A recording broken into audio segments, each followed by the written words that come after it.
सभी को जय श्री राम। हर हर महादेव। आज का विषय भारतीय राजनीति पर रहेगा कि कैसे भारतीय राजनीति को सही किया जा सकता है। तो बात करते हैं शुरू। भारतीय राजनीति को रिसेट करने की ज़रूरत है, बिल्कुल शुरुआत से बनाने की, एक स्ट्रक्चर तैयार करने की ज़रूरत है। पहले जो आज का स्ट्रक्चर बना हुआ है उस पर बात करते हैं। आज का सिस्टम ये चला हुआ है कि उद्योगपति और जितने भी 2 नंबर के काम करने वाले लोग हैं, बीफ एक्सपोर्ट, फलाना ढिमकाना, नशा, शराब व्यापारी, ये सब सरकार को डोनेशन देते हैं बहुत ज़्यादा मात्रा में, बहुत बड़ी संख्या में ये पैसा होता है। और उससे आप अगर ये सोचते हो कि सरकार बनने के बाद हमारा भला होगा, तो ये आपकी गलत फहमी है, क्योंकि भला उनका ही होगा जिन्होंने इनको पैसा दिया है, और ये पैसा हजारों करोड़ों में होता है। और ये तो रिकॉर्ड में होता है, जो अनरिकॉर्ड जो पैसा होता है जिससे शराब और पैसे बांटे जाते हैं चुनाव में, उसकी तो कोई आप और हम कल्पना भी नहीं कर सकते ये कितना पैसा होता है। फिर जैसे ही सरकार बन जाती है तो जिस बंदे ने पैसा दिया है, फिर वो सरकार से सभी गलत कामों के लिए टेंडर वगैरह जितने भी आप देख रहे होगे, सभी पोर्ट, हमारे जो समुद्री पोर्ट हैं, वो सभी एक आदमी के हाथ में सौंप रखे हैं आज की सरकार ने। और ऐसे ही जितने भी ये बीफ एक्सपोर्टर हैं जो गौ हत्या करते हैं, ये फिर सरकार इनको रोकती टोकती है ही नहीं, चाहे आप और हम कितना भी विरोध करते रहें, कुछ होने वाला नहीं। आप और हम सिर्फ इतना कर सकते हैं कि वोट ना दें, हम नहीं देंगे तो कोई और देगा, लेकिन सरकार तो फिर भी बननी है। चाहे 10 आदमी वोट दें, 10 में से ही फैसला हो जाएगा कि भाई 6 वोट किधर है। तो एक ऐसा स्ट्रक्चर तैयार हो रखा है राजनीति का, गंदा स्ट्रक्चर, कि जिसमें हर बुराई जो आप और हम सोच भी नहीं सकते, वो बुराई का पैसा, देह व्यापार, शराब घोटाले, जमीन घोटाले और नशे का व्यापार, गौ हत्या, जितने भी गौ मांस होता है, वो लोग सरकार को पैसा दे रहे हैं। और फिर जीतने के बाद सरकार इन्हीं का काम करेगी, आपका और हमारा काम नहीं करेंगी। जो देश के नेता हैं, वो जो हिंदू हैं, भारत के जो हिंदू हैं, उनको एक पोल्ट्री फार्म बना रखा है कि ये सिर्फ अंडा देने के लिए, वोट देने के लिए, बाकी इनको कुछ मारो, डंडे से मारो, कुछ भी करो, कुछ होने वाला नहीं है। अब बात करते हैं कि ये सब चीजें सुधारी कैसे जा सकती हैं। सबसे पहले तो एक संवैधानिक क्रांति की जरूरत है देश को। संवैधानिक क्रांति, संवैधानिक क्रांति का मतलब ये है कि जो हमारे पढ़े लिखे युवा, जो हमारे रिटायर जज हैं, जो रिटायर आईएएस अधिकारी हैं, उनको भारतीय भारतीय पॉलिटिक्स में एंटर करवाना चाहिए। और उसका सिर्फ एक रूल हो कि भाई आप पॉलिटिकल फैमिली बैकग्राउंड ना हो आपका। तो उससे क्या सुधार होगा? एक तो देश को पढ़ा लिखा नेतृत्व मिलेगा। दूसरा, जो ये लोग हजारों लाखों करोड़ों की चोरी करते हैं, इनको कांग्रेस हो या बीजेपी हो, इनको पता है चोरी करने का तरीका, कि कैसे पैसा उड़ाया जाता है, कैसे बाहर शिफ्ट किया जाता है, कैसे विदेशों में जमीन खरीदनी है, किसी कंपनी के बॉन्ड खरीदने हैं, शेयर खरीदने, इनको सब पता होता है। लेकिन जो नेतृत्व अगर हम ये करने में तैयार हो गए, तो उनको बेचारों को 5 साल तो यही नहीं पता लगेगा कि चोरी कैसे करते हैं। और लिख के उनसे लो कि भाई ये चीजें आपको करनी है तय समय सीमा में, अगर आप ये नहीं कर सकते तो हम आप पर केस करेंगे, आप ये चीज हमें लिख के दो, मैनिफेस्टो ही लिख के और नीचे साइन करके दो कि ये भाई मैं इतने समय में करने करने वाला हूँ देश में। तो अभी क्या हो रखा है कि अगर आप बीजेपी को हराओगे तो कांग्रेस आ जाएगी, कांग्रेस को हराओगे तो बीजेपी आ जाएगी। इस पे मैंने पहले भी वीडियो बनाई थी कि दोनों को पता है, एक हिंदू की राजनीति करते हैं, एक दलित मुसलमान की राजनीति करते हैं, वोट यहीं रहता है।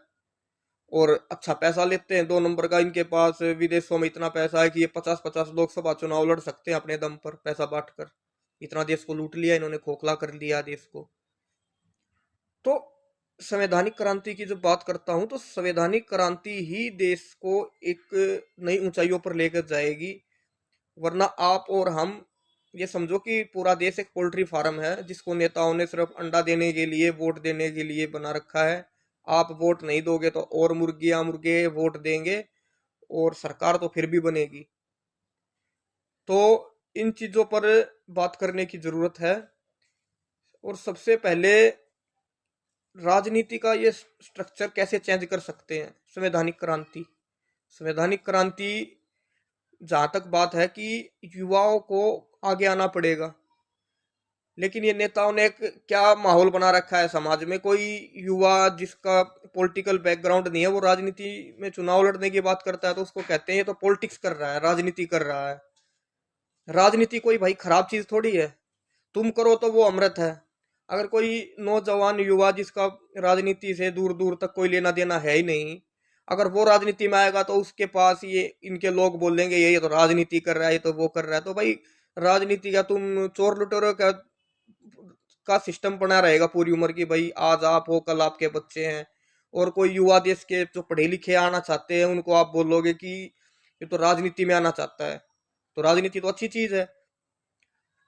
और जितने भी संगठन, हिंदू संगठन बने हुए हैं, उन सभी युवाओं से मैं कहना चाहता हूं, उनके जो लीडर बने बैठे हैं उनके पास कोई नीति तो है नहीं। अगर भाई आप सनातन धर्म का भला करना चाहते हो, देश का भला करना चाहते हो, तो सत्ता ही एक मात्र रास्ता है। अब एक बात सोचो आप सभी, आरएसएस हो, बजरंग दल हो, देश का कोई भी हिंदू संगठन हो, वो वोट करते हैं सभी किस मुद्दे पर करते हैं? कि भाई गौ माता को राष्ट्र माता का दर्जा मिल जाए।